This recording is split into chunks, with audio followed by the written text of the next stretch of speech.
गुरु जी की साजी नवाजी गुरु रूप गुरु प्यारी साध संगत जी, वाहिगुरु जी का खालसा वाहिगुरु जी की फतेह। सतगुरु गुरबाणी गुरु विच जो आपां नूं उपदेश दे रहे सजे पातशाह आपां नूं समझाउंदे कि जो मानस जामा है, ये मानस जामा सानू कई युगां बाद प्राप्त हुंदा। हुण ये सानू परमात्मा नूं मिलण वास्ते मिले मानस जामा। ते सतगुरु फिर सानू समझाउंदे कि हुण बारी मिली है, हुण क्यों नहीं मिलाप करते, क्यों नहीं फिर हुण जिहड़े जीव संगत करते सिमरन करते भी क्यों नहीं करते। फरमाउंदे ने फिरत फिरत बहुते जुग हारियो मानस दे लई, नानक कहत मिलन की वरिया सिमरत कहा नहीं। सतगुरु कहंदे भी पहलां तां कई युग लंघे, सानू होरां कारां दे विच जूनां च फिरदिआं नूं, ते हुण सानू ये मानस दे ही मिली। हुण ये सानू मौका बारी है कि हुण असीं परमात्मा दे नाल मिलाप कर लईए, हुण असीं सिमरन कर लईए, हुण असीं भगती कर लईए। ये जो भगती सिर्फ मानस जामे विच ही हुंदी, होर किसी भी आकार किसी भी जून दे विच ये किसी नूं मौका ये वारी नहीं दिती जाती कि वह भगती कर लैण। मारे फरमाउंदे सब मोह माया शरीर हर कीआ, बिच देही मानक भगत कराई। कि मानस देही विच ही भगती हुंदी, होर किसी आकार दे विच असीं भगती कर नहीं सकते। हुण इस वास्ते फिर आपां नूं समझाउंदे भी हुण तुसीं ये मानस जामे च भगती करो, बंदगी करो। मारे कहंदे बंदे बंदगी अख्तियार, कि तुसीं बंदे हो तो फिर तुसीं बंदगी अख्तियार करो, बंदगी करो, भगती करो। जिहड़ा भगती करदा उसे नूं ही बंदा कहा जांदा। जे असीं मानस जामे विच हो के भी भगती करते नहीं, सत्संगत करते नहीं, फिर महाराज कहंदे भी देखण नूं तां मानस लगदे, पर इन्हां दे कर्म ने जिहड़े वो पशुआं वाले ने। ਕਿ ਪਸ਼ੂਆਂ ਵਾਂਗੂ ਲੜਾਈਆਂ ਝਗੜੇ ਕਰਦੇ, ਉਹਨਾਂ ਵਾਂਗੂ ਲੜੀ ਜਾਂਦੇ, ਪਸ਼ੂਆਂ ਵਾਂਗੂ ਭਾਰ ਢੋਈ ਜਾਂਦੇ ਦਿਨ ਰਾਤ। ਸੋ ਇਸ ਵਾਸਤੇ ਫਿਰ ਸਤਸੰਗ ਤੋਂ ਬਿਨਾਂ ਜੀਵ ਜਿਹੜਾ ਹੈ ਉਹ ਪਸ਼ੂਆਂ ਵਰਗਾ ਹੈ।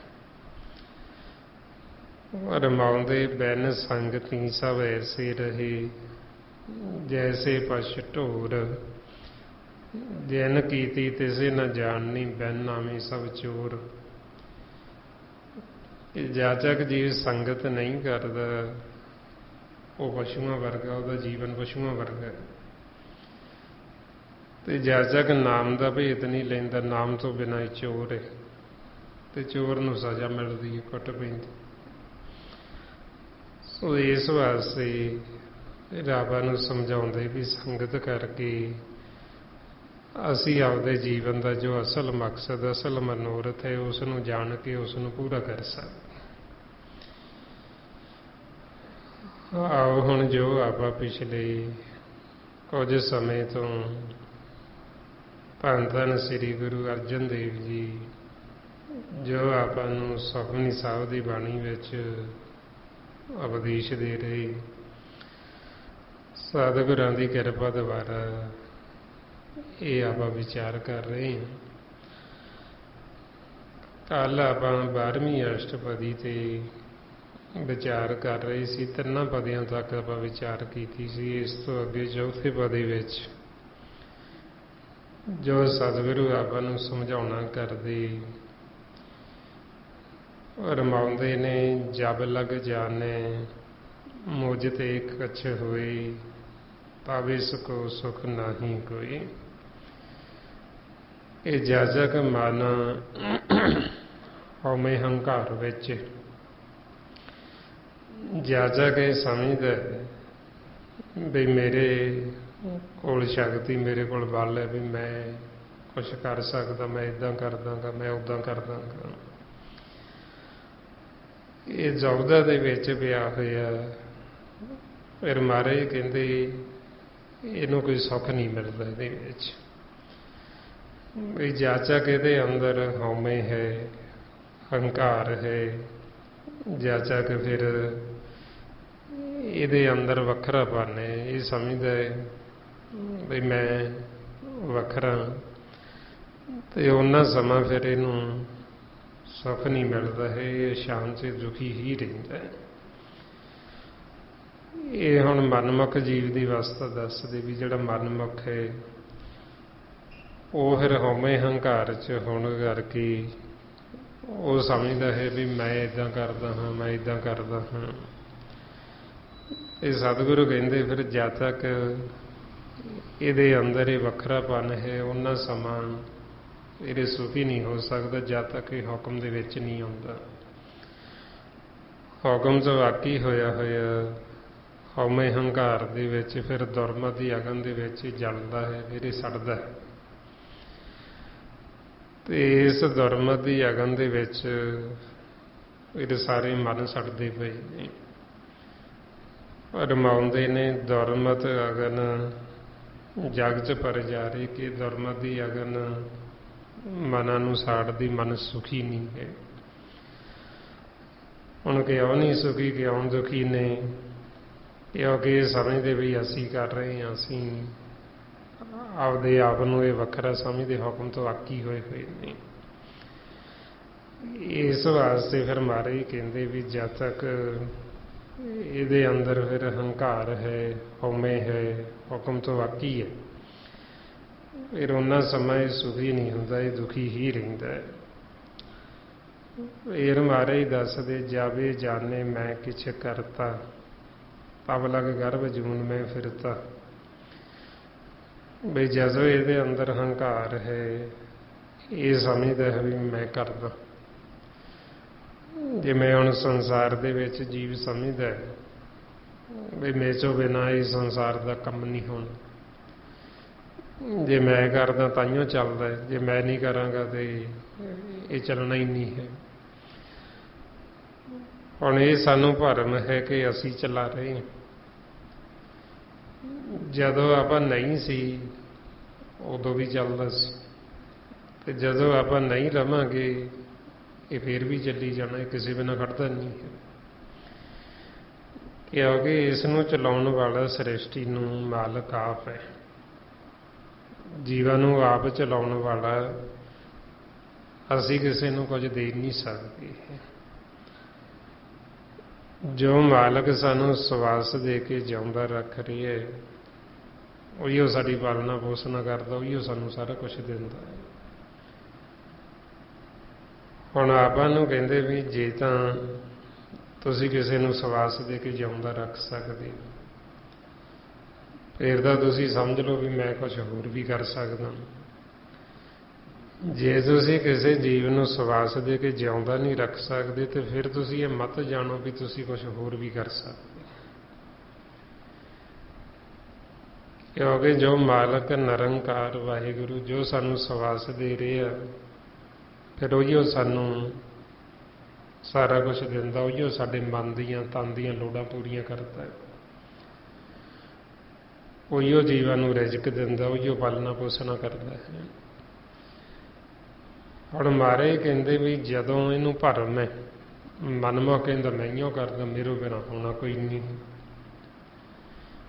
ਸੋ ਇਸ ਲਈ ਫਿਰ ਸੱਚੇ ਪਾਤਸ਼ਾਹ ਕਹਿੰਦੇ ਵੀ ਜਦੋਂ ਇਹਨੂੰ ਭਰਮ ਹੈ ਵੀ ਮੈਂ ਕਰਤਾ ਤੇ ਮੈਂ ਕਰਦਾ, ਫਿਰ ਮਹਾਰਾਜ ਕਹਿੰਦੇ ਵੀ ਇਹਨੂੰ ਜਿਹੜਾ ਜੂਨਾਂ ਦੇ ਵਿੱਚ ਵਾਰ-ਵਾਰ ਜਾਣਾ ਪੈਂਦਾ, ਵਾਰ-ਵਾਰ ਆਕਾਰਾਂ 'ਚ ਆਉਂਦਾ, ਕਿਉਂਕਿ ਹਉਮੈ ਵਿੱਚ ਆ ਕੇ ਇਹ ਕਹਿੰਦਾ। ਤੇ ਹਉਮੈ ਜਿਹੜੀ ਹਉਮੈ ਕਰਕੇ ਅਸੀਂ ਵਾਰ-ਵਾਰ ਜੂਨਾਂ 'ਚ ਜਾਂਦੇ ਹਾਂ। ਹਉਮੈ ਇਹ ਆ ਬੰਧਨ, ਫਿਰ ਜੂਨੀ ਪਾਈ ਕਿ ਹਉਮੈ ਦੇ ਵਿੱਚ ਹੰਕਾਰ 'ਚ ਹੋਣ ਕਰਕੇ ਜੀਵ ਕਹਿੰਦਾ ਵੀ ਮੈਂਹੀਓ ਕਰਦਾ, ਵੀ ਮੇਰੇ ਤੋਂ ਬਿਨਾਂ ਹੋਣਾ ਨਹੀਂ ਹੈ। ਤੇ ਸਤਿਗੁਰੂ ਕਹਿੰਦੇ ਵੀ ਜਦ ਤੱਕ ਇਹਨੂੰ ਫਿਰ ਇਹ ਭਰਮ ਹੈ, ਉਹਨਾਂ ਸਮਾਂ ਫਿਰ ਇਹ ਆਕਾਰਾਂ ਦੇ ਵਿੱਚ ਆਉਂਦਾ ਜਾਂਦਾ ਹੀ ਰਹਿੰਦਾ, ਇਹ ਜੰਮਦਾ ਮਰਦਾ ਹੀ ਰਹਿੰਦਾ ਹੈ। ਤੇ ਜਦੋਂ ਅਸੀਂ ਹੁਕਮ 'ਚ ਆ ਜਾਂਦੇ, ਸਾਨੂੰ ਇਹ ਭਰਮ ਸਾਡਾ ਖਤਮ ਹੋ ਜਾਂਦਾ, ਸਾਨੂੰ ਪਤਾ ਲੱਗ ਜਾਂਦਾ ਵੀ ਅਸੀਂ ਤਾਂ ਕੁਝ ਕਰਦੇ ਨਹੀਂ, ਇਹ ਕਰਨ ਵਾਲਾ ਤਾਂ ਮਾਲਕ ਹੈ, ਕਰਤਾ ਪੁਰਖ। ਵੀ ਇਹ ਸਿਰਫ ਸੰਸਾਰ ਦੇ ਵਿੱਚ ਇੱਕ ਖੇਲ ਹੈ, ਮਾਲਕ ਨੇ ਚਲਾਇਆ ਹੋਇਆ, ਸਾਨੂੰ ਜੀਵਾਂ ਨੂੰ ਬਾਅਦ ਚੋਂ ਪੈਦਾ ਕਰਦੇ। ਸਾਡਾ ਰਿਜ਼ਕ ਹੈ ਜਿਹੜਾ ਉਹ ਜੀਵਾਂ ਦਾ ਪਹਿਲਾਂ ਭੇਜ ਦਿੰਦੇ। ਰਮਾਉਂਦੇ ਜੀ ਜੰਤ ਸਭ ਪਾਛੇ ਕਰਿਆ, ਪ੍ਰਥਮੇ ਰਿਜ਼ਕ ਸਵਾਹਾ ਹੈ। ਇਹ ਜੀਵਾਂ ਨੂੰ ਮੈਂ ਬਾਅਦ ਚੋਂ ਕਰਦਾ ਪੈਦਾ, ਪ੍ਰਥਮ ਪਹਿਲਾਂ ਉਹਨਾਂ ਦਾ ਰਿਜ਼ਕ ਦਾ ਪ੍ਰਬੰਧ ਕਰ ਦਿੰਦਾ। ਹੁਣ ਜਦੋਂ ਬੱਚਾ ਛੋਟਾ ਹੁੰਦਾ, ਉਹ ਮਾਂ ਪਿਓ ਦੀ ਡਿਊਟੀ ਲਾ ਦਿੰਦਾ ਵੀ ਇਹਨੂੰ ਖਵਾਓ। ਹਾਲਾਂਕਿ ਖਵਾਉਣਾ ਉਹਦਾ ਹੀ ਹੈ, ਕੋਈ ਕਿਸੇ ਨੂੰ ਪੱਲਿਓਂ ਕੁਝ ਨਹੀਂ ਖਵਾਉਂਦਾ, ਉਹਦਾ ਹੀ ਦਿੱਤਾ ਹੋਇਆ, ਮਾਲਕ ਨੇ ਪਹਿਲਾਂ ਭੇਜਿਆ ਕਿ ਉਹਦਾ ਉਹਨੇ ਖਵਾਉਣਾ। ਤੇ ਜਦੋਂ ਮਾਂ ਪਿਓ ਬਜ਼ੁਰਗ ਹੋ ਜਾਂਦੇ, ਤੇ ਫਿਰ ਉਹ ਬੱਚਿਆਂ ਦੀ ਡਿਊਟੀ ਲਾ ਦਿੰਦਾ ਵੀ ਹੁਣ ਇਹਨਾਂ ਨੂੰ ਖਵਾਓ। ਤੁਸੀਂ ਖਵਾਉਣਾ ਉਹਨਾਂ ਦਾ ਹੀ ਹੈ, ਇਹ ਨਹੀਂ ਵੀ ਕਿਸੇ ਨੇ ਕੋਈ ਆਪਦੇ ਪੱਲਿਓਂ ਦੇਣਾ ਕੁਛ। ਸਾਡਾ ਰਿਜ਼ਕ ਤੇ ਸਵਾਸ ਇਕੱਠੇ ਖਤਮ ਹੁੰਦੇ। ਜਦ ਤੱਕ ਸਾਡੇ ਸਵਾਸ ਹੈਗੇ, ਸਾਨੂੰ ਰਿਜ਼ਕ ਮਿਲਣਾ ਹੀ ਮਿਲਣਾ। ਇਸ ਲਈ ਫਿਰ ਆਪਾਂ ਨੂੰ ਉਦਾਹਰਨ ਦੇ ਤੌਰ ਤੇ ਫਿਰ ਪਤਾ ਲੱਗਦਾ ਦੇਖ ਕੇ ਜੀਵਾਂ ਨੂੰ, ਜਿਵੇਂ ਸਭ ਤੋਂ ਵੱਧ ਜਿਵੇਂ ਬੱਚੇ ਹੁੰਦੇ, ਸੂਰੀ ਦੇ ਬੱਚੇ ਹੁੰਦੇ। ਹੁਣ ਸੂਰੀ ਦੇ ਜੇ 12 ਬੱਚੇ ਹੈ, ਤੇ ਉਹਦੇ 12 ਥਣਾਂ ਦੇ ਵਿੱਚੋਂ ਦੁੱਧ ਹੁੰਦਾ। ਕਿਸੇ ਕਾਰਨ ਕਰਕੇ ਜੇ ਉਹਦੇ 4 ਬੱਚੇ ਮਰ ਗਏ, ਤੇ ਉਹਦੇ ਉਧਰੋਂ ਬੱਚੇ ਮਰ ਜਾਂਦੇ, ਉਦੋਂ ਨਾਲ ਹੀ 4 ਥਣਾਂ 'ਚੋਂ ਦੁੱਧ ਸੁੱਕ ਜਾਂਦਾ ਇਕੱਠੀ। ਉਧਰੋਂ ਉਹਨਾਂ ਦੇ ਪ੍ਰਾਣ ਨਿਕਲ ਕੇ ਨਾਲ ਦੀ ਨਾਲ ਹੀ ਦੁੱਧ ਸੁੱਕ ਜਾਂਦਾ, ਇਕੱਠੇ ਖਤਮ ਹੁੰਦੇ ਸਵਾਸ ਤੇ ਰਿਜ਼ਕ। ਤੇ ਜੇ ਕਿਸੇ ਕਾਰਨ ਕਰਕੇ 4 ਹੋਰ ਮਰ ਗਏ, ਉਹ 4 'ਚੋਂ ਨਾਲ ਦੀ ਨਾਲ ਉਹਨਾਂ ਦੇ ਸਵਾਸ ਪੂਰੇ ਹੋ ਕੇ ਨਾਲ ਦੀ ਨਾਲ ਹੀ ਦੁੱਧ ਸੁੱਕ ਜਾਂਦਾ ਬਰਾਬਰ ਇਕੱਠਾ। ਸੋ ਇਸ ਲਈ ਫਿਰ ਆਪਾਂ ਨੂੰ ਸਮਝਾਉਂਦੇ ਵੀ ਜਿੰਨਾ ਸਮਾਂ ਸਾਡੇ ਸਵਾਸ ਹੈਗੇ, ਉਹਨਾਂ ਸਮਾਂ ਤਾਂ ਮਾਲਕ ਨੇ ਰਿਜ਼ਕ ਦੇਣਾ ਹੀ ਦੇਣਾ। ਪਰ ਜੀਵ ਨੂੰ ਜਦੋਂ ਇਹ ਗਿਆਨ ਨਹੀਂ ਹੁੰਦਾ, ਸਤ ਸੰਗਤ ਨਹੀਂ ਕਰਦਾ, ਉਹਨੂੰ ਸੋਝੀ ਨਹੀਂ ਹੁੰਦੀ, ਉਹ ਸਮਝਦਾ ਵੀ ਮੈਂ ਕਰਦਾ। ਬਈ ਜੇ ਮੈਂ ਕਰਦਾ ਤੇ ਤਾਈਓ ਚੱਲ ਰਿਹਾ ਪਰਿਵਾਰ, ਤਾਈਓ ਅੱਗੇ ਚੱਲਦਾ, ਜੇ ਮੈਂ ਨਾ ਕਰੂੰ ਤੇ ਹੋਣਾ ਹੀ ਨਹੀਂ ਕੁਛ। ਤੇ ਜਦੋਂ ਫਿਰ ਅਸੀਂ ਸੰਗਤ ਕਰਦੇ ਹਾਂ, ਸਾਨੂੰ ਗਿਆਨ ਹੋ ਜਾਂਦਾ, ਸੋਝੀ ਆ ਜਾਂਦੀ, ਫਿਰ ਸਾਨੂੰ ਪਤਾ ਲੱਗਦਾ ਵੀ ਕਰਨ ਵਾਲਾ ਪਰਮਾਤਮਾ ਆਪ ਹੀ ਹੈ, ਜਿਹੜਾ ਹਰ ਥਾਂ ਜੀਵਾਂ ਨੂੰ ਰਿਜ਼ਕ ਬਣਾਉਂਦਾ ਹੈ। ਫਿਰ ਉਹਦੇ ਵਾਸਤੇ ਸਾਨੂੰ ਉਦਾਹਰਨਾਂ ਦਿੱਤੀਆਂ ਵੀ ਜਿਵੇਂ ਇੱਕ ਪੱਥਰ ਹੈ, ਸੈਲ ਪੱਥਰ ਹੈ, ਉਹਦੇ ਵਿੱਚ ਕੀੜਾ, ਹੁਣ ਉਹਦੇ ਅੰਦਰ ਕੋਈ ਰਸਤਾ ਵੀ ਨਹੀਂ ਜਾਂਦਾ, ਸਾਰੇ ਪਾਸਿਓਂ ਉਹ ਪੱਥਰ ਬੰਦ ਹੈ, ਕੋਈ ਉਹਨੂੰ ਮਾਰਗ ਵੀ ਨਹੀਂ ਜਾਂਦਾ ਵੀ ਕੋਈ ਰਸਤੇ ਵਿੱਚ। ਹੁਣ ਮਾਲਕ ਉਸ ਕੀੜੇ ਨੂੰ ਉਹਦੇ ਵਿੱਚ ਉੱਥੇ ਪੱਥਰ ਦੀ ਰਿਜ਼ਕ ਦਿੰਦਾ। ਮਹਾਰਾਜ ਦੱਸਦੇ, ਕਹਿੰਦੇ ਪਖਾਨ ਕੀਟ ਗੁਪਤ ਹੋਏ ਰਹਿਤਾ, ਤਾਚੋ ਮਾਰਗ ਨਾਹੀਂ, ਕਹੇ ਚੰਨਾ ਪੂਰਨ ਤਾਹੂ ਕੋ ਮਤਰੀ ਜੀ ਡਰਾਹੀ। ਮਨ ਨੂੰ ਕਹਿੰਦੇ ਵੀ ਤੂੰ ਕਿਉਂ ਡਰਦਾ, ਤੂੰ ਉਹਨੂੰ ਦੇਖ ਕੇ ਸਿੱਖਿਆ ਲੈ ਲਾ। ਬਈ ਜੇ ਪਰਮਾਤਮਾ ਉੱਥੇ ਉਹ ਪਖਾਨ ਪੱਥਰ ਦੇ ਵਿੱਚ ਜੀਵ ਨੂੰ ਰਿਜ਼ਕ ਦੇ ਸਕਦਾ, ਕੀ ਤੈਨੂੰ ਨਹੀਂ ਦੇਗਾ? ਫੇਰ ਉਦਾਹਰਨ ਦਿੱਤੀ ਕੱਛੂ ਕੰਮੇ ਦੀ। ਹੁਣ ਉਹ ਕੱਛੂ ਕੰਮਾ ਜਿਹੜਾ ਉਹ ਪਾਣੀ ਦੇ ਵਿੱਚ ਰਹਿੰਦਾ, ਜਦੋਂ ਉਹਨੇ ਬੱਚੇ ਪੈਦਾ ਕਰਨੇ, ਉਹ ਆਂਡੇ ਬਾਹਰ ਹੁੰਦਾ, ਰੇਤੇ ਵਿੱਚ ਆਂਡੇ ਦੇ ਜਾਂਦਾ, ਉਹ ਆਂਡੇ ਦੇ ਕੇ ਉਹ ਫਿਰ ਕੱਛੂ ਕੰਮੇ ਉਹ ਫਿਰ ਪਾਣੀ ਦੇ ਵਿੱਚ ਜਾ ਵੜਦਾ। ਹੁਣ ਉਹ ਆਂਡਿਆਂ ਦੇ ਵਿੱਚੋਂ ਬੱਚੇ ਵੀ ਨਿਕਲਦੇ, ਫਿਰ ਉਹ ਬੱਚੇ ਵੱਡੇ ਵੀ ਹੁੰਦੇ। ਹੁਣ ਉਹਨਾਂ ਬੱਚਿਆਂ ਨੂੰ ਕੌਣ ਰਿਜ਼ਕ ਦਿੰਦਾ ਹੈ, ਕਿਉਂਕਿ ਉਹ ਤਾਂ ਪਾਣੀ ਦੇ ਵਿੱਚ ਹੈ, ਤੇ ਨਾ ਹੀ ਹੁਣ ਉਹਦੇ ਬੱਚਿਆਂ ਨੂੰ ਕੋਈ ਖੰਭ ਲੱਗੇ ਨੇ ਵੀ ਉਹ ਉੱਡ ਕੇ ਕਿਤੇ ਚਲੇ ਜਾਣ, ਨਾ ਹੀ ਉਹ ਕੱਛੂ ਕੁੰਮੀ ਦੇ ਕੋਈ ਥਣ ਹੁੰਦੇ, ਦੁੱਧ ਹੁੰਦੇ ਵੀ ਜਿਹੜਾ ਉਹ ਚੁੰਘਦੇ ਨੇ। ਫੇਰ ਮਹਾਰਾਜ ਦੱਸਦੇ, ਕਹਿੰਦੇ ਕੁੰਮੀ ਜਲ ਮੈਂ ਤਨ ਤਿਸ ਬਾਹਰ, ਪੰਖ ਖੀਰ ਤੈਨ ਨਾਹੀਂ, ਪੂਰਨ ਪਰਮਾਨੰਦ ਮਨੋਹਰ, ਸਮਝ ਦੇਖ ਮਨ ਮਾਹੀ। ਮਨ ਨੂੰ ਕਹਿੰਦੇ ਵੀ ਸਮਝ ਦੇਖ ਵੀ ਪਰਮਾਤਮਾ ਪੂਰਨ ਹੈ, ਵੀ ਉਹ ਉਹਦੇ ਬੱਚਿਆਂ ਨੂੰ ਵੀ ਪਾਲਦਾ। ਇਸ ਵਾਸਤੇ ਫਿਰ ਆਪਾਂ ਨੂੰ ਸਮਝਾਉਂਦੇ ਵੀ ਜਿਵੇਂ ਪੱਥਰਾਂ ਦੇ ਵਿੱਚ ਵੀ ਜੀਵਾਂ ਨੂੰ ਮਾਲਕ ਰਿਜ਼ਕ ਦਿੰਦਾ, ਉੱਥੇ ਵੀ ਅਪਣਾਉਂਦਾ ਹੈ। ਸੈਲ ਪੱਥਰ ਮੇ ਜੰਤ ਪਾਇਆ, ਤਾਕਾ ਰਿਜ਼ਕ ਆਗੇ ਕਰ ਧਰਿਆ। ਮਾਲਕ ਨੇ ਉਹਨਾਂ ਦਾ ਰਿਜ਼ਕ ਵੀ ਧਰਿਆ ਹੋਇਆ ਸੀ। ਸੋ ਇਸ ਵਾਸਤੇ ਫਿਰ ਜਦ ਤੱਕ ਇਹ ਜਿਹੜਾ ਮਨਮੁਖ ਕਹਿੰਦਾ ਵੀ ਮੈਂ ਕਰਦਾ,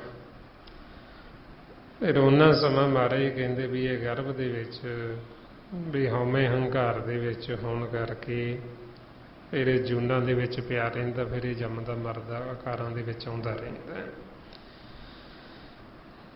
ਫਿਰ ਮਹਾਰਾਜ ਦੱਸਦੇ, ਜਬ ਧਾਰੇ ਕੋ ਵੈਰੀ ਮੀਤ, ਤਬ ਲਗ ਨਿਸ਼ਚਲ ਨਾਹੀ ਚੀਜ਼।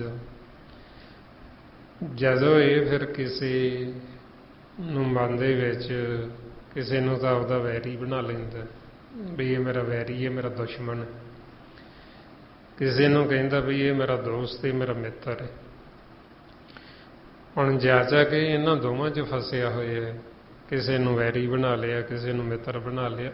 ਉਹਨਾਂ ਸਮਾਂ ਫਿਰ ਇਹਦਾ ਜਿਹੜਾ ਮਨ, ਇਹ ਜਿਹੜਾ ਚਿੱਤ ਨਿਸ਼ਚਲ ਨਹੀਂ ਹੁੰਦਾ, ਇੱਕ ਥਾਂ ਤੇ ਰੁਕਦਾ ਨਹੀਂ ਹੈ। ਹੁਣ ਜੇ ਅਸੀਂ ਆਖੀਏ ਵੀ ਅਸੀਂ ਵੈਰੀ ਵੀ ਬਣਾਈ ਚੱਲੀਏ ਤੇ ਸਾਡਾ ਮਨ ਰੁਕ ਜਾਏਗਾ, ਸਾਡਾ ਮਨ ਵਿਚਾਰਾਂ ਤੋਂ ਫੁਰਨਿਆਂ ਤੋਂ ਰਹਿਤ ਹੋ ਜਾਏਗਾ, ਹੋਣਾ ਹੀ ਨਹੀਂ।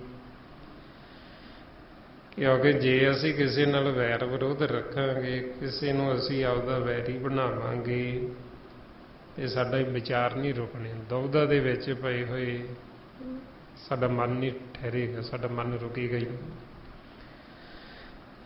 ਇਸ ਵਾਸਤੇ ਫਿਰ ਆਪਾਂ ਨੂੰ ਸਮਝਾਉਂਦੇ ਵੀ ਜਦੋਂ ਅਸੀਂ ਸਤਸੰਗਤ ਕਰਦੇ ਹਾਂ, ਸਾਨੂੰ ਪਤਾ ਲੱਗਦਾ ਵੀ ਕੋਈ ਵੈਰੀ ਹੈ ਹੀ ਨਹੀਂ ਸਾਡਾ, ਨਾ ਕੋ ਵੈਰੀ ਨਾ ਹੀ ਬਗਾਨਾ, ਸਗਲ ਸੰਗ ਹਮ ਕੋ ਬਣਾਈ।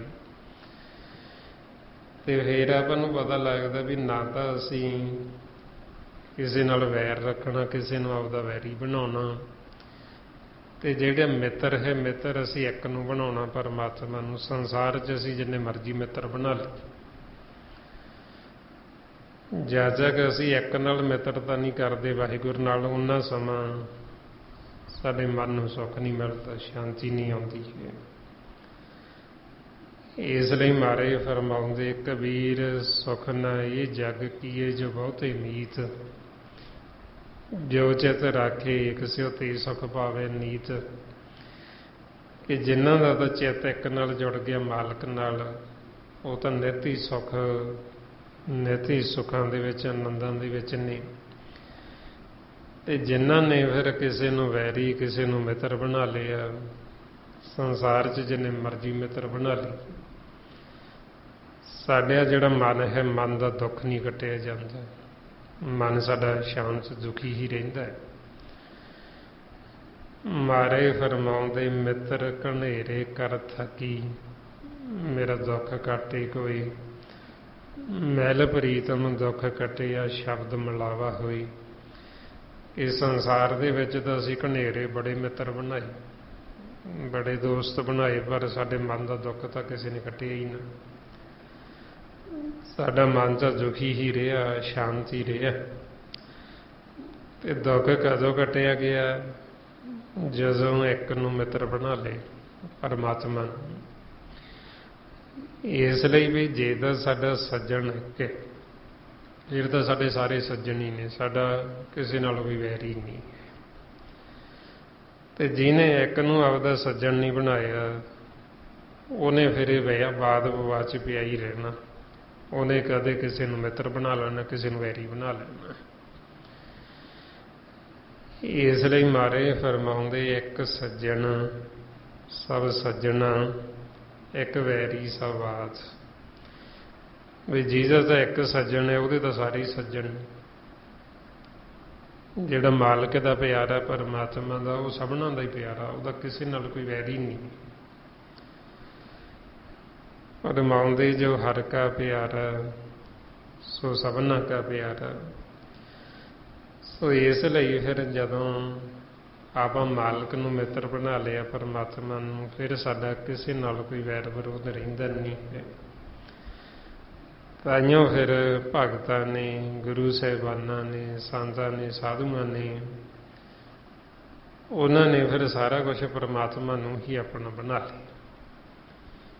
ਕਿਸੇ ਨੇ ਆਖਿਆ ਵੀ ਤੂੰ ਸਾਡਾ ਸੱਜਣ, ਵੀ ਇਹ ਸੱਜਣ ਦੇ ਨਾਲ ਅਸੀਂ ਬੈਠੇ ਹੋਏ ਬੜੇ ਸੋਹਣੇ ਲੱਗਦੇ ਹਾਂ, ਬੜੇ ਫੱਬਦੇ ਹਾਂ। ਮਹਾਰਾਜ ਕਹਿੰਦੇ, ਸੱਜਣ ਸੱਚਾ ਪਾਤਸ਼ਾਹ, ਸੈਰ ਸਾਹਾਂ ਦੇ ਸਾਹੋ, ਜਿਸ ਪਾਸ ਬੈਠੇ ਹਾਂ ਸੋਹੀਏ, ਸਭਨਾਂ ਦਾ ਵੇ ਸਾਹੋ। ਵੀ ਇੱਕ ਤਾਂ ਸੱਜਣ ਵੀ ਜਿਹਦੇ ਨਾਲ ਬੈਠੇ ਅਸੀਂ ਸੋਹਣੇ ਲੱਗਦੇ, ਸੱਜਦੇ ਹਾਂ। ਜਦੋਂ ਮਾਲਕ ਦੇ ਸਨਮੁਖ ਹੋ ਕੇ ਬੈਠਦੇ ਹਾਂ, ਉਦੋਂ ਕਹਿੰਦੇ ਵੀ ਮਾਲਕ ਨੂੰ ਵੀ ਤੂੰ ਸਾਡਾ ਸੱਜਣ। ਤੇਰੇ ਪ੍ਰੇਮ ਦੇ ਵਿੱਚ ਹੀ ਕਿਸੇ ਨੇ ਸੱਜਣ, ਮਿੱਤਰ, ਕਿਸੇ ਨੇ ਆਖਿਆ ਤੂੰ ਸਾਡਾ ਮਾਤਾ ਪਿਤਾ ਹੈ, ਤੂੰ ਸਾਡਾ ਪਤੀ ਹੈ, ਪਰਮੇਸ਼ਰ ਹੈ। ਸਾਰਾ ਕੁਝ ਪਰਮਾਤਮਾ ਨੂੰ ਹੀ ਬਣਾਇਆ। ਸੋ ਇਸ ਵਾਸਤੇ ਫਿਰ ਜੇ ਤਾਂ ਅਸੀਂ ਮਾਲਕ ਨੂੰ ਸੱਜਣ ਬਣਾ ਲਿਆ, ਫਿਰ ਤਾਂ ਸਾਡਾ ਕਿਸੇ ਨਾਲ ਕੋਈ ਵਾਦ ਵਿਵਾਦ ਰਹਿਣਾ ਨਹੀਂ। ਜਿਹਨੇ ਮਾਲਕ ਨੂੰ ਆਪਦਾ ਸੱਜਣ ਮਿੱਤਰ ਨਹੀਂ ਬਣਾਇਆ, ਉਹ ਫਿਰ ਮਹਾਰਾਜ ਕਹਿੰਦੇ ਵੀ ਇੱਧਰ ਕਦੇ ਕਿਸੇ ਨੂੰ ਵੈਰੀ, ਕਿਸੇ ਨੂੰ ਮਿੱਤਰ ਬਣਾਉਂਦਾ, ਤੇ ਫਿਰ ਉਹਦਾ ਮਨ ਹੈ ਜਿਹੜਾ ਉਹ ਟਿਕਦਾ ਨਹੀਂ ਇੱਕ ਥਾਂ ਤੇ, ਉਹ ਵਿਚਾਰਾਂ 'ਚ ਭੱਜਿਆ ਹੀ ਫਿਰਦਾ ਰਹਿੰਦਾ।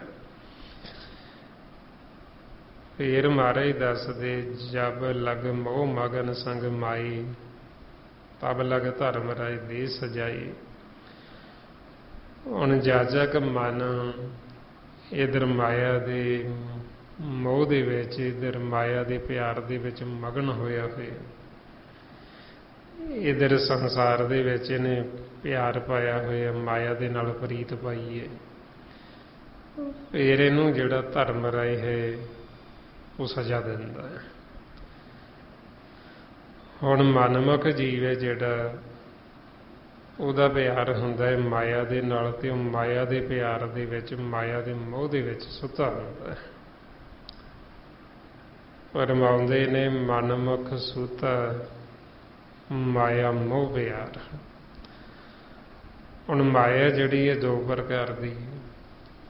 ਇੱਕ ਦ੍ਰਿਸ਼ਟਮਾਨ ਮਾਇਆ ਇਹ ਸਰੀਰ, ਜਦੋਂ ਅਸੀਂ ਸਰੀਰ ਨੂੰ ਪਿਆਰ ਕਰਦੇ, ਜਦੋਂ ਅਸੀਂ ਸਰੀਰ ਨੂੰ ਕਹਿੰਦੇ ਹਾਂ ਵੀ ਇਹ ਮੇਰਾ, ਫਿਰ ਅਸੀਂ ਦੂਸਰਿਆਂ ਨੂੰ ਵੀ ਕਹਿੰਦੇ ਹਾਂ ਵੀ ਇਹ ਸਾਡੇ ਨੇ, ਇਹ ਮੇਰੇ ਮਾਂ ਪਿਓ, ਇਹ ਮੇਰੇ ਭੈਣ ਭਰਾ, ਇਹ ਮੇਰੇ ਧੀਆਂ ਪੁੱਤਰ, ਇਹ ਮੇਰੀ ਘਰ ਵਾਲੀ, ਇਹ ਮੇਰਾ ਪਤੀ। ਉਹਨਾਂ ਦੇ ਵੀ ਅਸੀਂ ਹੱਕ ਜਤਾਉਂਦੇ ਹਾਂ, ਉਹਨਾਂ ਨੂੰ ਵੀ ਕਹਿੰਦੇ ਹਾਂ ਵੀ ਸਾਡੇ। ਇਹ ਰੋਜ਼ੋਂ ਕਹਿੰਦੇ ਵੀ ਜੇ ਤਾਂ ਅਸੀਂ ਇਹਦੇ ਅੰਦਰ ਜਿਹੜਾ ਵਸਦਾ ਉਹਦੀ ਪਹਿਚਾਣ ਕਰ ਲੈਂਦੇ, ਫਿਰ ਤਾਂ ਅਸੀਂ ਇਹ ਸਰੀਰ ਨੂੰ ਨਹੀਂ, ਮਾਇਆ ਨੂੰ ਨਹੀਂ ਪਿਆਰ ਕਰਦੇ, ਫਿਰ ਤਾਂ ਜਿਹੜਾ ਅੰਦਰ ਵਸਦਾ ਉਹਨੂੰ ਕਰਦੇ। ਜੇ ਹੁਣ ਅੰਦਰਲੇ ਦੀ ਸਾਨੂੰ ਪਹਿਚਾਣ ਨਹੀਂ, ਫਿਰ ਅਸੀਂ ਇਹ ਮਾਇਆ ਨੂੰ ਪਿਆਰ ਕਰਦੇ ਹਾਂ, ਫਿਰ ਅਸੀਂ ਸਰੀਰ ਨੂੰ ਦੇਖ ਕੇ ਕਹਿੰਦੇ ਹਾਂ ਵੀ ਸਾਡਾ। ਇੱਕ ਤਾਂ ਫਿਰ ਹੈ ਇਹ ਦ੍ਰਿਸ਼ਟ ਮਨ ਮਾਇਆ, ਇਹ ਸਰੀਰ ਪਰਮਾਉਂਦੇ ਇਹੋ ਸਰੀਰ ਸਭ ਮੂਲ ਹੈ ਮਾਇਆ, ਦੂਜੇ ਭਾਈ ਭਰਮ ਭੁਲਾਈ। ਜਦੋਂ ਅਸੀਂ ਸਰੀਰ ਦੇ ਨਾਲ ਮੋਹ ਪਾ ਲੈਂਦੇ, ਕਹਿੰਦੇ ਵੀ ਇਹ ਦੂਜੇ ਨਾਲ ਜੁੜੇ ਨੇ। ਦੂਜੀ ਕੌਣ ਹੈ? ਮਾਇਆ। ਇਹ ਮਾਇਆ ਦੇ ਨਾਲ ਪਿਆਰ ਕਰਦੇ।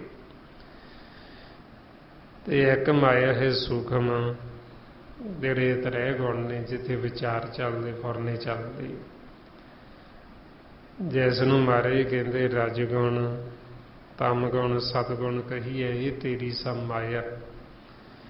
ਇੱਕ ਇਹ ਮਾਇਆ ਹੈ, ਇਹ ਫਿਰ ਜਿੱਥੇ ਵਿਚਾਰ ਫੁਰਨੇ ਆਉਂਦੇ ਨੇ, ਉਹ ਜਦੋਂ ਵਿਚਾਰਾਂ ਰੂਪੀ ਮਾਇਆ ਸਾਨੂੰ ਚੰਗੀ ਲੱਗਦੀ, ਉਹ ਮਾਇਆ ਫਿਰ ਸਾਡੇ ਮਨ ਨੂੰ ਪ੍ਰੇਤ ਬਣਾ ਦਿੰਦੀ ਹੈ। ਮਹਾਰਾਜ ਕਹਿੰਦੇ ਮਾਇਆ ਮੋਹ ਪ੍ਰੇਤ ਹੈ, ਕਾਮ ਕ੍ਰੋਧ ਹੰਕਾਰਾ, ਇਹ ਜਮ ਕੀ ਸਰਕਾਰ ਹੈ, ਇਹਨਾਂ ਉੱਪਰ ਜਮ ਕਾ ਦੰਡ ਕਰਾਰਾ। ਮਨਮੁਖ ਜਮ ਮਗ ਪਾਇਣ, ਜਿਨ੍ਹਾਂ ਦੂਜਾ ਭਾਉ ਪਿਆਰਾ, ਜਮ ਪਰ ਵੱਧੇ ਮਾਰੀਏ, ਕੋ ਨਾ ਸੁਣੇ ਪੁਕਾਰਾ। ਫਿਰ ਜਦੋਂ ਇਹ ਮਾਇਆ ਦੇ ਨਾਲ ਪਿਆਰ ਕਰਦਾ, ਮਾਇਆ ਦਾ ਮੋਹ ਇਹਨੂੰ ਪ੍ਰੀਤ ਬਣਾ ਦਿੰਦਾ ਮਨ।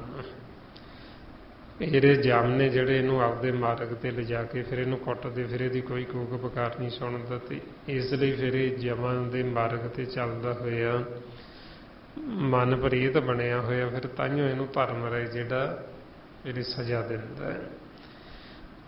ਇਸ ਲਈ ਮਹਾਰਾਜ ਕਹਿੰਦੇ ਵੀ ਜਦ ਤੱਕ ਫਿਰ ਇਹ ਮਾਇਆ ਦੇ ਮੋਹ ਦੇ ਵਿੱਚ ਮਗਨ ਹੋਇਆ ਹੋਇਆ ਪਰਮਾਤਮਾ ਦੇ ਨਾਲ ਪ੍ਰੇਮ ਪਾਉਂਦਾ ਨਹੀਂ ਹੈ, ਮਾਲਕ ਦੇ ਨਾਲ ਪ੍ਰੀਤ ਨਹੀਂ ਕਰਦਾ, ਫਿਰ ਇਹਨੂੰ ਧਰਮ ਰਾਏ ਤੋਂ ਸਜ਼ਾ ਮਿਲਦੀ ਹੈ।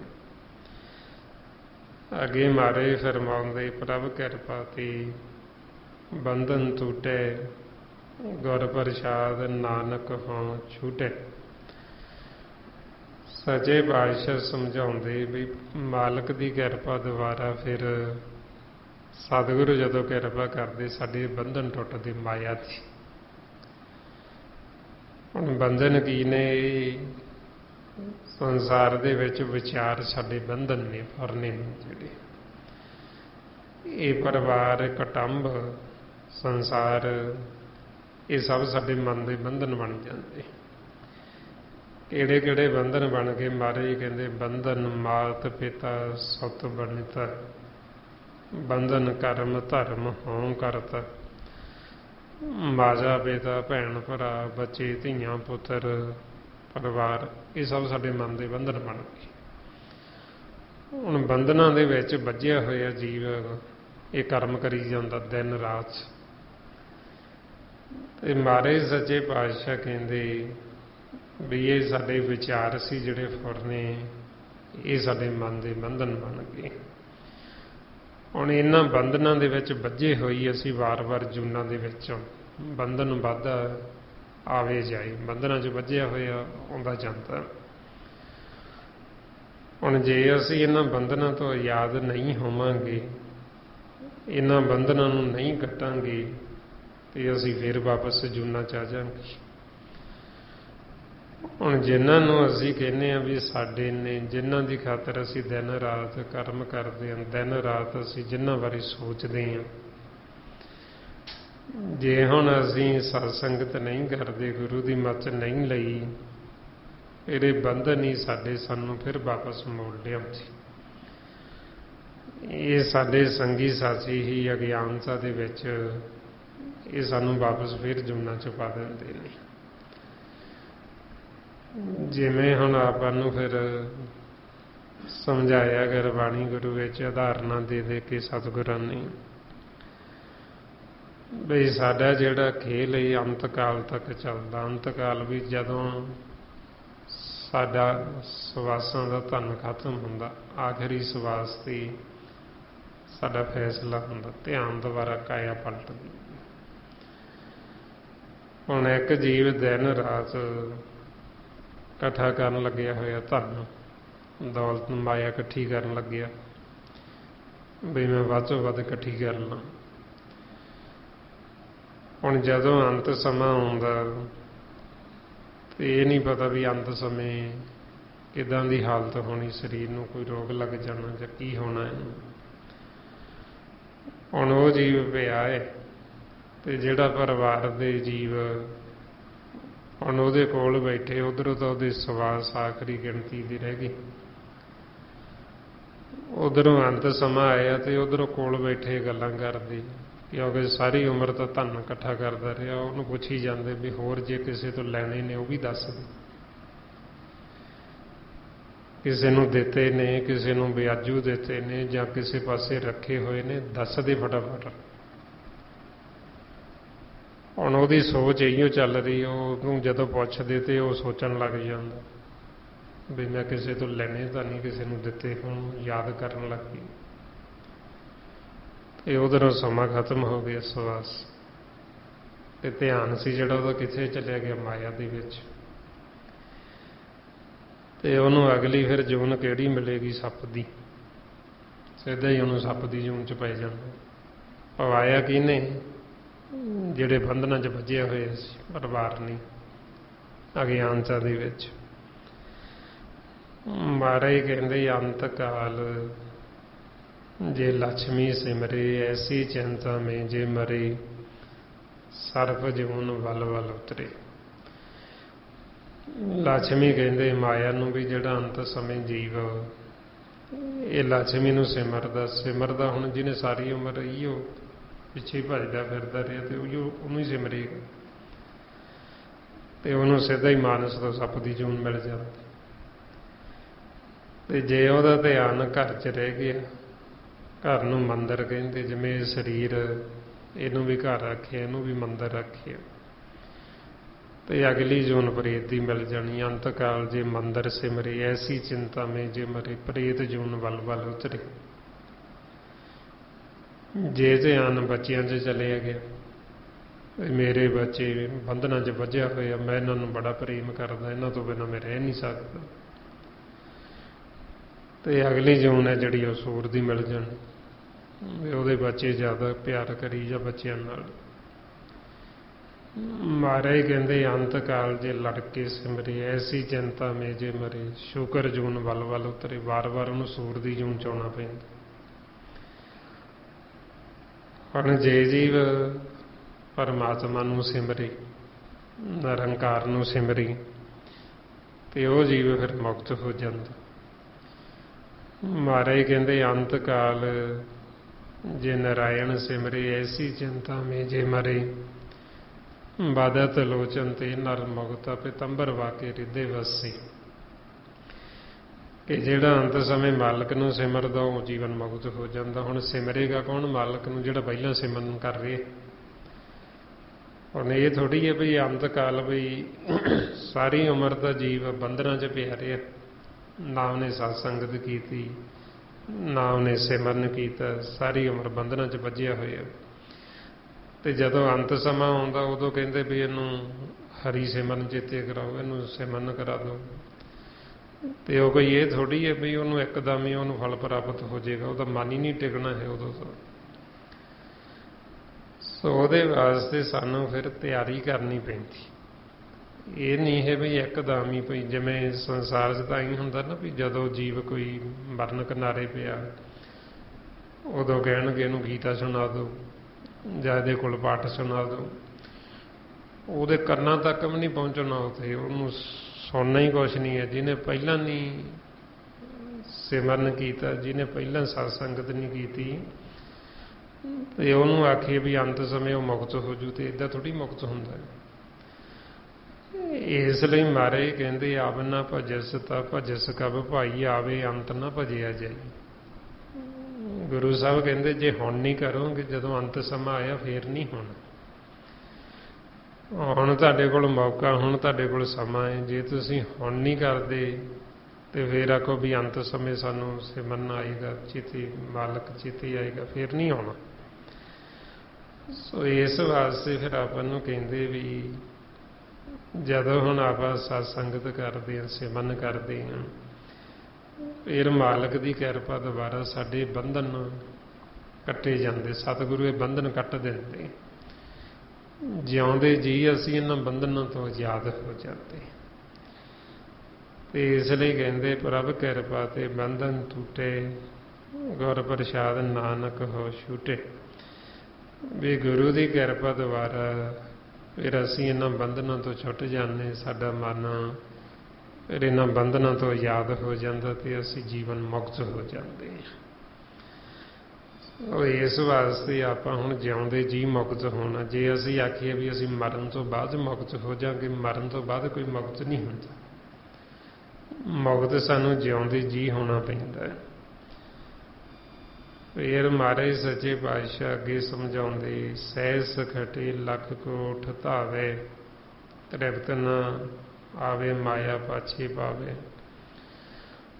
ਹੁਣ ਮਨਮੁਖ ਜੀਵ ਕੀ ਕਰਦਾ, ਇੱਧਰ ਸੰਸਾਰ ਦੇ ਵਿੱਚ ਪਹਿਲਾਂ ਹਜ਼ਾਰਾਂ ਇਕੱਠਾ ਕਰਦਾ, ਹਜ਼ਾਰਾਂ ਤੋਂ ਫਿਰ ਲੱਖਾਂ ਇਕੱਠਾ ਕਰਨਾ ਸ਼ੁਰੂ ਕਰ ਦਿੰਦਾ, ਫਿਰ ਅੱਗੇ ਕਰੋੜਾਂ ਇਕੱਠਾ ਕਰਨਾ ਸ਼ੁਰੂ ਕਰ ਦਿੰਦਾ। ਜਾਣੀ ਦੀ ਉਹਦੀ ਤ੍ਰਿਪਤੀ ਹੁੰਦੀ ਨਹੀਂ, ਮਾਇਆ ਦੇ ਪਿੱਛੇ ਭੱਜਦਾ ਹੀ ਰਹਿੰਦਾ, ਪਰ ਮਨ ਨਹੀਂ ਤ੍ਰਿਪਤ ਹੁੰਦਾ। ਇਸ ਲਈ ਮਹਾਰਾਜ ਕਹਿੰਦੇ ਵੀ ਇਹ ਤ੍ਰਿਸ਼ਨਾ ਜੀਵ ਦੀ ਜਿਹੜੀ ਹੈ ਬੁਝਦੀ ਨਹੀਂ ਹੈ। ਜੀਵ ਲੱਖਾਂ ਕਰੋੜਾਂ ਇਕੱਠੇ ਕਰ ਲੈਂਦਾ, ਉਹ ਤ੍ਰਿਸ਼ਨਾ ਹੋਰ ਅੱਗੇ ਦੀ ਅੱਗੇ ਹੋਰ ਵੱਧਦੀ ਜਾਂਦੀ। ਉਹਦੇ ਮਨ ਦੀ ਤ੍ਰਿਪਤੀ ਤਾਂ ਹੁੰਦੀ ਨਹੀਂ ਹੈ। ਰਮਾਉਂਦੇ ਤ੍ਰਿਸ਼ਨਾ ਵਿਰਲੇ ਕੀ ਹੀ ਬੂਝੀ ਹੈ, ਕੋਟ ਜੋਰੇ ਲੱਖ ਕਰੋਰੇ ਮਨ ਨਾ ਹੋਰੇ, ਪਰੇ ਪਰੇ ਕੀ ਹੀ ਲੂਝੀ ਹੈ। ਮਹਾਰਾਜ ਕਹਿੰਦੇ ਵੀ ਜੀਵ ਦੀ ਇਹ ਤ੍ਰਿਸ਼ਨਾ ਬੁਝਦੀ ਨਹੀਂ। ਜਿਵੇਂ ਇੱਥੇ ਮਹਾਰਾਜ ਕਹਿੰਦੇ ਵੀ ਪਹਿਲਾਂ ਇਹ ਹਜ਼ਾਰਾਂ ਤੇ ਫਿਰ ਲੱਖਾਂ ਇਕੱਠੇ ਕਰਨਾ ਸ਼ੁਰੂ ਕਰ ਦਿੰਦਾ ਅੱਗੇ ਦੀ ਅੱਗੇ, ਪਰ ਇਹਦੇ ਮਨ ਦੀ ਜਿਹੜੀ ਤ੍ਰਿਪਤੀ ਨਹੀਂ ਹੁੰਦੀ, ਮਨ ਰੱਜਦਾ ਨਹੀਂ। ਕਿਉਂਕਿ ਇਹਦੇ ਵਿੱਚ ਮਨ ਵਾਸਤੇ ਕੋਈ ਸੁੱਖ ਸਹੂਲਤ ਨਹੀਂ ਹੈ। ਮਨ ਨੂੰ ਇਹਦੇ ਵਿੱਚੋਂ ਕੁਛ ਨਹੀਂ ਮਿਲਣਾ। ਇਹ ਜਿਹੜਾ ਪੈਸੇ ਧਨ ਦੌਲਤ ਅਸੀਂ ਆਖੀਏ ਵੀ ਇਹ ਮਨ ਵਾਸਤੇ ਨਹੀਂ। ਮਨ ਦਾ ਧਨ ਹੈ ਜਿਹੜਾ ਉਹ ਵੱਖਰਾ ਹੈ, ਮਨ ਵਾਸਤੇ ਨਾਮ ਧਨ। ਮਨ ਦੀ ਜਿਹੜੀ ਤ੍ਰਿਪਤੀ ਹੋਣੀ ਉਹ ਨਾਮ ਦੇ ਨਾਲ ਹੋਣੀ। ਨਾਮ ਤੋਂ ਬਿਨਾਂ ਮਨ ਦੀ ਤ੍ਰਿਪਤੀ ਜਿਹੜੀ ਇਹ ਹੁੰਦੀ ਨਹੀਂ ਹੈ, ਕਿਸੇ ਪਦਾਰਥ ਦੇ ਨਾਲ ਨਹੀਂ ਹੁੰਦੀ। ਇਸ ਵਾਸਤੇ ਫਿਰ ਸਤਿਗੁਰੂ ਆਪਾਂ ਨੂੰ ਦੱਸਦੇ ਵੀ ਮਨ ਦੀ ਭੁੱਖ ਕਦੋਂ ਖਤਮ ਹੁੰਦੀ, ਜਦੋਂ ਅਸੀਂ ਨਾਮ ਨੂੰ ਆਪਦਾ ਆਧਾਰ ਆਸਰਾ ਬਣਾ ਲਈਏ। ਰਮਾਉਂਦੇ ਸਾਚਾ ਨਾਮ ਮੇਰਾ ਆਧਾਰੋ, ਸਾਚ ਨਾਮ ਆਧਾਰ ਮੇਰਾ, ਜਨ ਭੁੱਖਾਂ ਸਭ ਗਵਾਈਆਂ। ਵੀ ਗੁਰਮੁਖਾਂ ਦੀ ਤਾਂ ਭੁੱਖ ਖਤਮ ਹੋ ਗਈ। ਕਿਵੇਂ? ਉਹ ਨਾਮ ਦੇ ਨਾਲ ਜੁੜ ਗਏ, ਨਾਮ ਨਾਲ ਜੁੜਨ ਕਰਕੇ ਉਹਨਾਂ ਦੀ ਤ੍ਰਿਪਤੀ ਹੋ ਗਈ। ਪਰ ਮਨਮੁਖ ਜੀਵ ਕਿਵੇਂ ਭੁੱਖ ਮਿਟਾਉਣ ਨੂੰ ਫਿਰਦਾ? ਉਹ ਸਮਝਦਾ ਵੀ ਮੈਂ ਜ਼ਿਆਦਾ ਧਨ ਇਕੱਠਾ ਕਰ ਲਾਂ, ਜ਼ਿਆਦਾ ਪਦਾਰਥ ਇਕੱਠੇ ਕਰ ਲਾਂ, ਪਰ ਇਹਦੇ ਵਿੱਚ ਉਹ ਸਾਰੀ ਉਮਰ ਭੱਜਦਾ ਰਹਿੰਦਾ, ਪਰ ਫਿਰ ਵੀ ਉਹਦਾ ਮਨ ਹੈ ਜਿਹੜਾ ਉਹ ਰਾਜਦਾ ਨਹੀਂ, ਉਹਦੀ ਤ੍ਰਿਪਤੀ ਨਹੀਂ ਹੁੰਦੀ। ਫਿਰ ਅੱਗੇ ਮਹਾਰਾਜ ਦੱਸਦੇ, ਅਨੇਕ ਭੋਗ ਵਿਖਿਆ ਕੇ ਕਰੇ, ਨਹਿ ਤ੍ਰਿਪਤ ਆਵੇ ਖਪ ਖਪ ਮਰੇ। ਵੀ ਇੱਧਰ ਸੰਸਾਰ ਦੇ ਵਿੱਚ ਜੀਵ ਅਨੇਕਾਂ ਹੀ ਮਾਇਆ ਦੇ ਭੋਗ ਭੋਗਦਾ, ਪਰ ਫਿਰ ਵੀ ਉਹਦੀ ਤ੍ਰਿਪਤੀ ਨਹੀਂ ਹੁੰਦੀ। ਫਿਰ ਵੀ ਉਹ ਖਪ ਖਪ ਕੇ ਮਰਦਾ, ਫਿਰ ਵੀ ਉਸ ਸੰਸਾਰ ਦੇ ਵਿੱਚ ਦੁਖੀ ਹੀ ਰਹਿੰਦਾ। ਤਾਂਹੀਓ ਮਹਾਰਾਜ ਸਾਨੂੰ ਸਮਝਾਉਂਦੇ ਵੀ ਇਹ ਮਾਇਆ ਦੇ ਵਿੱਚ ਜੀਵ, ਇਹਨਾਂ ਵੀ ਮਾਇਆ ਅਸੀਂ ਧਨ ਇਕੱਠਾ ਕਰ ਲਈਏ, ਕਿੰਨਾ ਅਸੀਂ ਸੰਸਾਰ ਦੇ ਵਿੱਚ ਨਾਟਕ ਚੇਟਕ ਦੇਖ ਲਈਏ, ਵੀ ਸਾਡੇ ਮਨ ਦੀ ਤ੍ਰਿਪਤੀ ਹੋ ਜਾਏਗੀ, ਨਹੀਂ ਹੋਣੀ। ਕਿੰਨਾ ਜੀਵ ਕਮਾਈਆਂ ਕਰ ਲਏ, ਪਰਦੇਸਾਂ ਚਲਾ ਜਾਵੇ, ਉਹ ਫਿਰ ਨਹੀਂ ਮਨ ਦੀ ਤ੍ਰਿਪਤੀ ਹੁੰਦੀ। ਹੁਣ ਮਨ ਦੀ ਤ੍ਰਿਪਤੀ ਕਿਵੇਂ ਹੋਵੇ? ਜੇ ਹਰੀ ਦੇ ਗੁਣ ਗਾਵੇ, ਜੇ ਪਰਮਾਤਮਾ ਦਾ ਸਿਮਰਨ ਕਰੇ ਤਾਂ। ਰਮਾਉਂਦੇ ਸੁਖ ਨਾਹੀ ਬਹੁਤਾ ਧਨ ਖਾਟੀ, ਸੁਖ ਨਾਹੀ ਪੇਖੇ ਨਿਤ ਨਾਟੇ, ਸੁਖ ਨਾਹੀ ਬਹੁਤ ਈਸ਼ ਕਮਾਈ, ਸਰਬ ਸੁਖਾਂ ਹਰ ਹਰ ਗੁਣ ਗਾਏ। ਵੀ ਜੇ ਤਾਂ ਅਸੀਂ ਹਰੀ ਦੇ ਮਾਲਕ ਦੇ ਗੁਣ ਗਾਈਏ, ਪਰਮਾਤਮਾ ਦਾ ਸਿਮਰਨ ਕਰੀਏ ਤੇ ਮਨ ਸੁਖੀ ਹੋ ਜੇ। ਨਹੀਂ ਤਾਂ ਇਹ ਮਾਇਆ ਦੇ ਵਿੱਚ ਕਿੰਨੀਆਂ ਵੀ ਜੀਵ ਮਾਇਆ ਦੀਆਂ ਮੌਜਾਂ ਕਹਿ ਦੇਵੇ ਕਰਦਾ ਮੈਂ, ਪਰ ਫਿਰ ਵੀ ਉਹਦੇ ਮਨ ਦੀ ਤ੍ਰਿਪਤੀ ਨਹੀਂ ਹੁੰਦੀ। ਮਨ ਉਹਦਾ ਜਿਹੜਾ ਖਪਦਾ ਹੀ ਰਹਿੰਦਾ, ਮਾਇਆ ਦੇ ਵਿੱਚ ਦੁਖੀ, ਮਾਇਆ ਦੇ ਵਿੱਚ ਸ਼ਾਂਤੀ ਰਹਿੰਦਾ ਹੈ। ਇਸ ਲਈ ਫਿਰ ਸਾਨੂੰ ਸਮਝਾਉਂਦੇ ਵੀ ਇਹ ਸੰਸਾਰ ਦੇ ਵਿੱਚ, ਸਤਿਗੁਰੂ ਕਹਿੰਦੇ ਵੀ ਅਸੀਂ ਦੇਖਿਆ ਸਾਰਾ ਸੰਸਾਰ ਹੀ ਦੁਖੀ, ਜਿਹੜੇ ਮਾਇਆ ਦੇ ਵਿੱਚ ਨੇ ਉਹ ਦੁਖੀ ਹੀ ਦੁਖੀ ਨੇ। ਇਹੋ ਮਨਾਂ ਦੀ ਹਾਲਤ ਦੇਖ ਕੇ ਫਿਰ ਗੁਰੂ ਨਾਨਕ ਦੇਵ ਜੀ ਸਾਨੂੰ ਫਰਮਾਉਂਦੇ, ਨਾਨਕ ਦੁਖੀ ਹੈ ਸਭ ਸੰਸਾਰ। ਇਹ ਸਾਰਾ ਸੰਸਾਰ ਹੀ ਦੁਖੀ ਕਿਉਂ? ਕਿਉਂਕਿ ਮਾਇਆ ਦੇ ਵਿੱਚ ਦੁੱਖ ਹੀ ਦੁੱਖ ਹੈ। ਮਾਇਆ ਜਿਹੜੀ ਇਸ ਨੂੰ ਅਗਨ ਦਾ ਨਾਮ ਦਿੱਤਾ, ਜਿਹਦਾ ਮਾਤਾ ਦੇ ਗਰਭ ਦੀ ਅਗਨ ਹੈ। ਹੁਣ ਮਾਤਾ ਦੇ ਗਰਭ ਦੀ ਅਗਨ ਦੇ ਵਿੱਚ ਤਾਂ ਸਾਡੀ ਮਾਲਕ ਨੇ ਨਾਮ ਦੁਆਰਾ ਰੱਖਿਆ ਕੀਤੀ, ਸਾਡਾ ਰੱਖਿਆ ਚੱਕਰ ਬਣਿਆ ਹੋਇਆ ਸੀ, ਤਾਂ ਸਾਨੂੰ ਉਹ ਮਾਤਾ ਦੇ ਗਰਭ ਦੀ ਜਿਹੜੀ ਅਗਨ ਸੀ ਉਹ ਸੇਕ ਨਹੀਂ ਸੀ ਲੱਗਦਾ। ਹੁਣ ਉਸ ਅਗਨ ਦੇ ਵਿੱਚੋਂ ਕੱਢ ਕੇ ਸਾਨੂੰ ਇਹ ਜਿਹੜੀ ਮਾਇਆ ਇਸ ਅਗਨ ਦੇ ਵਿੱਚ ਪਾ ਦਿੱਤਾ, ਜੋ ਸਾਨੂੰ ਫਰਮਾਉਂਦੇ ਜੈਸੀ ਅਗਨ ਉਦਰ ਮੇ ਤੈਸੀ ਬਾਹਰ ਮਾਇਆ, ਮਾਇਆ ਅਗਨ ਸਭ ਇੱਕੋ ਜਿਹੀ ਕਰਤੇ ਖੇਲ ਰਚਾਇਆ। ਹੁਣ ਇਹ ਜਿਹੜੀ ਮਾਇਆ ਹੈ ਫਿਰ ਅਗਨ, ਇਹ ਸਾਡੇ ਮਨ ਨੂੰ ਸਾੜਦੀ, ਸਾਡੇ ਮਨ ਨੂੰ ਸੇਕ ਲੱਗਦਾ, ਦੁਖੀ ਹੁੰਦਾ ਹੈ। ਹੁਣ ਇਸ ਮਾਇਆ ਤੋਂ ਅਸੀਂ ਬਚ ਸਕਦੇ ਨਾਮ ਦੇ ਆਸਰੇ, ਜੇ ਤਾਂ ਅਸੀਂ ਆਪਣੇ ਇਰਦ ਗਿਰਦ ਸ਼ਬਦ ਦਾ ਰੱਖਿਆ ਚੱਕਰ ਬਣਾ ਲਾਂਗੇ ਤੇ ਸਾਨੂੰ ਅਗਨ ਪਵੇਗੀ ਨਹੀਂ।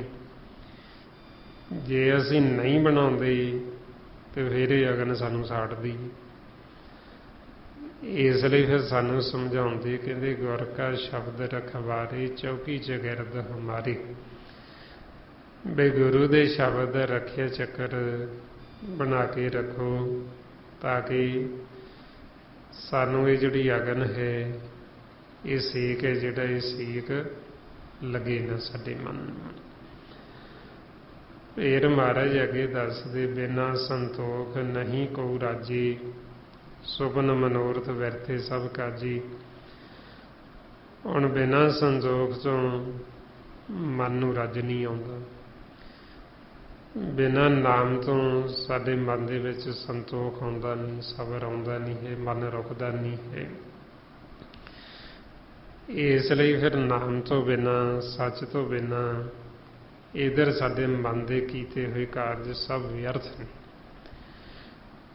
ਜਦੋਂ ਇਹ ਆਪਦੇ ਘਰ ਦਾ ਕੰਮ ਤਾਂ ਕਰਦਾ ਨਹੀਂ, ਜਦੋਂ ਇਹ ਸਿਮਰਨ ਨਹੀਂ ਕਰਦਾ, ਫਿਰ ਇਹਦੇ ਕੀਤੇ ਹੋਏ ਕਾਰਜ ਸਾਰੇ ਵਿਅਰਥ ਨੇ। ਇਸ ਲਈ ਫਿਰ ਮਨ ਦੇ ਕਿਹੜੇ ਕਾਰਜ ਵਿਅਰਥ ਨੇ? ਜਦੋਂ ਅਸੀਂ ਵਿਚਾਰ ਲਈ ਜਾਂਦੇ ਹਾਂ, ਫੁਰਨੇ ਲਈ ਜਾਂਦੇ ਹਾਂ, ਉਹ ਸਾਡੇ ਮਨ ਦੇ ਕਰਮ ਨੇ। ਇੱਕ ਤਾਂ ਹੈ ਅਸੀਂ ਸਿਮਰਨ ਕਰਦੇ, ਇਹ ਸਾਡੇ ਮਨ ਦਾ ਕਰਮ। ਦੂਜਾ ਕਰਮ ਅਵਰ ਕਾਜ, ਜਿਹੜੇ ਅਸੀਂ ਵਿਚਾਰ ਲੈਂਦੇ ਹਾਂ, ਫੁਰਨੇ ਲੈਂਦੇ ਹਾਂ, ਉਹਨਾਂ ਨੂੰ ਅਵਰ ਕਾਜ ਕਹਿੰਦੇ। ਤੇ ਮਹਾਰਾਜ ਸਮਝਾਉਂਦੇ, ਅਵਰ ਕਾਜ ਤੇਰੇ ਕਿਤੇ ਨਾ ਕਾਮ ਮਿਲ, ਸਾਧ ਸੰਗਤ ਭਜ ਕੇਵਲ ਨਾਮ। ਵੀ ਇਸੇ ਇਹ ਨਹੀਂ ਵੀ ਜਿਵੇਂ ਕਈ ਜੀਵ ਕਹਿ ਦਿੰਦੇ ਵੀ ਇਹ ਤਾਂ ਜੀ ਅਵਰ ਕਾਜ ਕਹਿੰਦੇ, ਵੀ ਹੋਰ ਜਿਹੜੇ ਸੰਸਾਰ ਦੇ ਕੰਮ ਨੇ ਉਹਨਾਂ ਨੂੰ ਤਾਂ ਤੁਸੀਂ ਅਵਰ ਕਾਜ ਕਹਿੰਦੇ, ਵੀ ਉਹ ਤਾਂ ਕਰਨੇ ਹੀ ਨਹੀਂ, ਫਿਰ ਤਾਂ ਜੀ ਵਿਹਲੜ ਹੋ ਜਾਣਗੇ, ਸਾਰੇ ਵਿਹਲੇ ਹੋ ਜਾਣਗੇ। ਹੁਣ ਆਪਾਂ ਨੂੰ ਸਮਝਾਉਂਦੇ, ਆਪਾਂ ਇਹ ਗੱਲ ਨੂੰ ਸਮਝਣਾ ਵੀ ਅਵਰ ਕਾਜ ਕਿਹੜੇ ਨੇ, ਵੀ ਜਿਹੜਾ ਸਾਡੇ ਮਨ ਨੂੰ ਉਪਦੇਸ਼ ਦਿੱਤਾ ਜਾ ਰਿਹਾ, ਮਨ ਜਿਹੜੇ ਵਿਚਾਰ ਲੈਂਦਾ ਫੁਰਨੇ, ਇਹਨਾਂ ਨੂੰ ਅਵਰ ਕਾਜ ਕਹਿੰਦੇ। ਜਿਵੇਂ ਹੁਣ ਆਪਾਂ ਇੱਥੇ ਬੈਠੇ ਹਾਂ, ਆਪਾਂ ਇੱਥੇ ਆਏ ਗੁਰੂ ਘਰ, ਸੰਗਤ ਕਰਨ ਵਾਸਤੇ, ਗੁਰਬਾਣੀ ਗੁਰੂ ਦੀ ਵਿਚਾਰ ਸੁਣਨ ਵਾਸਤੇ। ਹੁਣ ਜੇ ਸਾਡਾ ਸਰੀਰ ਤਾਂ ਇੱਥੇ ਬੈਠਾ ਹੈ, ਮਨ ਸਾਡਾ ਬਾਹਰ ਵਿਚਾਰਾਂ 'ਚ ਘੁੰਮੀ ਜਾਂਦਾ, ਫੁਰਨਿਆਂ 'ਚ, ਇਹਨੂੰ ਅਵਰ ਕਾਜ ਕਹਿੰਦੇ। ਅਸੀਂ ਇੱਥੇ ਬੈਠੇ ਹੋਏ ਵੀ ਅਸੀਂ ਅਵਰ ਕਾਜ ਕਰਦੇ ਹਾਂ। ਮਤਲਬ ਇੱਥੇ ਬੈਠੇ ਹੋਏ ਸਾਡਾ ਮਨ ਬਾਹਰ ਚਲਿਆ ਗਿਆ, ਆਪਾਂ ਸੋਚਾਂ ਦੇ ਵਿੱਚ ਵੀ ਅਸੀਂ ਆਹ ਵੀ ਕੰਮ ਕਰਨਾ, ਅਸੀਂ ਆਹ ਵੀ ਕਰਨਾ, ਅਸੀਂ ਉਹ ਵੀ ਕਰਨਾ, ਇਹਨੂੰ ਅਵਰ ਕਾਜ ਕਹਿੰਦੇ। ਇਹ ਮਹਾਰਾਜ ਕਹਿੰਦੇ ਛੱਡੋ। ਇਸ ਲਈ ਫਰਮਾਉਂਦੇ ਰਾਮ ਰਾਮ ਬੋਲ, ਰਾਮ ਰਾਮ ਤਿਆਗੋ ਮਨ ਕੇ ਸਗਲ ਕਾਮ। ਵੀ ਤੁਸੀਂ ਇੱਕੋ ਹੀ ਕੰਮ ਕਰੋ, ਮਾਲਕ ਦਾ ਸਿਮਰਨ ਕਰੋ, ਬਾਕੀ ਜਿਹੜੇ ਅਵਰ ਕਾਜ, ਜਿਹੜੇ ਵਿਚਾਰ ਫੁਰਨੇ ਲੈਂਦੇ ਉਹਨਾਂ ਨੂੰ ਛੱਡੋ। ਬਾਕੀ ਸੰਸਾਰ ਦਾ ਕੰਮ ਤਾਂ ਆਪਾਂ ਕਰਨਾ ਹੀ ਕਰਨਾ। ਜਿਹੜਾ ਇਹ ਸਰੀਰ ਕਰਕੇ ਆਪਾਂ ਕੋਈ ਨੌਕਰੀ ਕਰਦਾ, ਕੋਈ ਦਿਹਾੜੀ ਕਰਦਾ, ਕੋਈ ਖੇਤੀਬਾੜੀ, ਕੋਈ ਦੁਕਾਨਦਾਰੀ ਕਰਦਾ, ਉਹ ਤਾਂ ਆਪਾਂ ਕਰਨਾ ਹੀ ਕਰਨਾ। ਜਿਹੜੇ ਹੁਣ ਅਸੀਂ ਉਸਦਾ ਹੀ ਵਿਚਾਰ ਲਈ ਜਾਂਦੇ, ਆਵਾਗੁਣ ਫੁਰਨੇ, ਉਹ ਰੋਕਣੇ, ਉਹਨਾਂ ਨੂੰ ਅਵਰ ਕਾਜ ਕਹਿੰਦੇ ਨੇ। ਸੋ ਇਸ ਵਾਸਤੇ ਫਿਰ ਮਹਾਰਾਜ ਕਹਿੰਦੇ ਵੀ ਜਦੋਂ ਜੀਵ ਸਿਮਰਨ ਨਹੀਂ ਕਰਦਾ, ਫਿਰ ਉਹਦੇ ਸਾਰੇ ਕੀਤੇ ਕਾਰਜ ਇਸ ਤਰ੍ਹਾਂ ਵੀ ਜਿਵੇਂ ਜੀਵ ਇੱਕ ਸੁਪਨਾ ਦੇਖਦਾ ਹੈ, ਸੁਪਨੇ ਦੇ ਵਿੱਚ ਉਹਦਾ ਕੀਤਾ ਹੋਇਆ ਕਰਮ ਸਾਰਾ ਉਹ ਵਿਅਰਥ ਹੀ। ਜਦੋਂ ਅੱਖ ਖੁੱਲ੍ਹਦੀ ਉਹ ਸੁਪਨਾ ਖਤਮ ਹੋ ਜਾਂਦਾ, ਟੁੱਟ ਜਾਂਦਾ। ਇਸੇ ਤਰ੍ਹਾਂ ਹੀ ਫਿਰ ਇਹ ਮਨ ਹੈ ਜਿਹੜਾ ਇਹ ਸੁੱਤਾ ਹੋਇਆ ਸੁਪਨੇ ਦੇ ਵਿੱਚ ਅਵਰ ਕਾਜ ਕਰੀ ਜਾਂਦਾ, ਵਿਚਾਰਾਂ ਦੇ ਵਿੱਚ, ਫੁਰਨਿਆਂ ਦੇ ਵਿੱਚ ਜਦੋਂ ਹੁੰਦਾ, ਉਦੋਂ ਇਹਨੂੰ ਕਹਿੰਦੇ ਇਹ ਸੁੱਤਾ ਹੋਇਆ ਸੁਪਨਾ ਦੇਖਦਾ। ਜੋ ਮਾਰੇ ਫਰਮਾਉਂਦੇ ਤਿਹੀ ਗੁਣੀ ਸੰਸਾਰ ਭਰਮ ਸੁਤਾ, ਸੁਤਿਆਂ ਰਹਿਣ ਵਿਹਣ। ਇਹ ਸੁੱਤੇ ਹੋਏ ਮਨ ਤ੍ਰੈ ਗੁਣਾਂ 'ਚ ਭਰਮ ਦੇ ਵਿੱਚ, ਇਹਦੇ ਸੁਪਨੇ ਦੇ ਵਿੱਚ ਚੱਲਦੇ, ਤੇ ਇਹਨੂੰ ਫਿਰ ਮਾਰੇ ਕਹਿੰਦੇ ਵੀ ਅਵਰ ਕਾਜ ਜਿਹੜੇ ਇਹ ਸਭ ਇਹ ਵਿਅਰਥ ਨੇ, ਤੇਰੇ ਜਿਹੜੇ ਵਿਚਾਰ ਫੁਰਨੇ, ਇਹ ਤੂੰ ਸੁਪਨੇ ਦੇ ਵਿੱਚ ਚੱਲਦਾ, ਇਹ ਤੂੰ ਸੁਪਨਾ ਦੇਖਦੀਆਂ। ਫਿਰ ਅੱਗੇ ਮਹਾਰਾਜ ਦੱਸਦੇ ਨਾਮ ਰੰਗ ਸਰਬ ਸੁਖ ਹੋਏ, ਬੜੇ ਭਾਗੀ ਕਿਸੇ ਪ੍ਰਾਪਤ ਹੋਏ। ਮਹਾਰਾਜ ਕਹਿੰਦੇ ਵੀ ਨਾਮ ਦਾ ਰੰਗ ਜੇ ਸਾਡੇ ਮਨ ਤੇ ਚੜ ਜੇ ਤੇ ਫਿਰ ਮਨ ਨੂੰ ਸਾਰੀ ਸੁੱਖ ਨੇ, ਫਿਰ ਇਹਨੂੰ ਸੁੱਖ ਹੀ ਸੁੱਖ, ਫਿਰ ਇਹਨੂੰ ਦੁੱਖ ਕੋਈ ਨਹੀਂ ਹੈ। ਪਰ ਇਹ ਨਾਮ ਦਾ ਰੰਗ ਜਿਹੜੇ ਵਡਭਾਗੀ, ਉਹਨਾਂ ਵਡਭਾਗੀਆਂ ਨੂੰ ਇਹ ਨਾਮ ਪ੍ਰਾਪਤ ਹੁੰਦਾ, ਉਹਨਾਂ ਨੂੰ ਨਾਮ ਦਾ ਭੇਤ ਆਉਂਦਾ। ਨਹੀਂ ਤਾਂ ਆਮ ਜੀਵ ਨੂੰ ਸੰਸਾਰ ਦੇ ਵਿੱਚ ਨਾਮ ਦਾ ਭੇਦ ਨਹੀਂ, ਉਹਨੂੰ ਨਹੀਂ ਪਤਾ ਵੀ ਨਾਮ ਕਿਸ ਨੂੰ ਕਹਿੰਦੇ ਨੇ, ਨਾਮ ਕੀ ਚੀਜ਼ ਹੈ।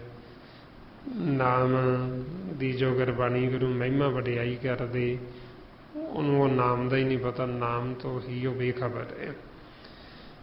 ਤੇ ਮਹਾਰਾਜ ਸੱਚੇ ਪਾਤਸ਼ਾਹ ਕਹਿੰਦੇ ਵੀ ਨਾਮ ਦੇ ਰੰਗ ਦੇ ਵਿੱਚ ਫਿਰ ਸਾਰੇ ਸੁੱਖ ਨੇ। ਸਾਡੇ ਮਨ ਤੇ ਨਾਮ ਦਾ ਰੰਗ ਚੜ੍ਹ ਜੇ।